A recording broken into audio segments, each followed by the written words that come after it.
आपल्याला जर fat loss करायचाच असेल तर सर्वात आधी आपल्याला किचनचा जो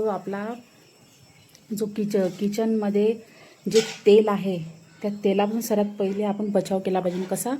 कारण की तेलाचे खूप सारे नुकसान आहे. हां, तेलाचा जर कमी प्रमाणात जर वापर केला आपण तर आपल्याला कुठेतरी फायदा होतो त्याचा. म्हणजे कसं, काही पण करत आहे आपण तर त्याच्यामध्ये जिथं एक हे टाकत होतो आपण, स्पून टाकत होतो किंवा एक चमच टाकत होतो, तिथं थोडंसं आणखीन कमी करायचं.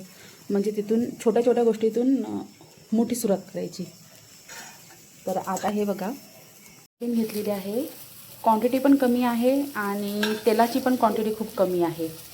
तर असं जर आपण करत असेल आणि फॅट लॉस जर्नीमध्ये जर असेल तर हा एक उत्तममेव चांगला पर्याय आहे आपल्यापाशी, की सोयाबीनला असं फ्राय करून खूप काही त्याच्या रेसिपीज आहे. तर मी अशी खाते. तर थोडंसं याच्यात धनेपूड आणि गरम मसाला टाकायचा आणि थोडंसं मीठ टाकायचं, बस झालं. जर्नीमध्ये हा एक याच्यात प्रोटीन पण आहे आणि कार्ब्स पण आहे, दोन्ही पण आहे. तर हे आपण इंटेक करू शकतो. जास्त प्रमाणात नाही, थोड्या प्रमाणात जरी घेतलं तरी चालतं. धनेपूड टाकलेला आहे, त्यानंतर गरम मसाला टाकलेला आहे आणि थोडंसं आपण चवीनुसार मीठ टाकणार आहे. दॅट्स इट, बाकी आणखीन काहीच नाही. आणि थोडी कोथिंबीर टाकणार आहे, झालं. जर्नीमध्ये 80% डाईट आणि 20% एक्झरसाईज आहे. तर 80% जे डाईट आहे, आपण डाईटमध्ये काहीतरी बॅलन्स डाईट खाण्याचा प्रयत्न करू. आता आजपासून आपण चालू करू.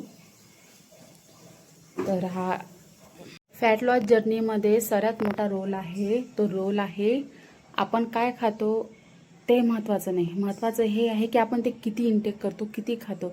तर प्रत्येक खाण्याचं पोर्शन जे आहे ते फक्त असं लहान करा, बस एवढंच.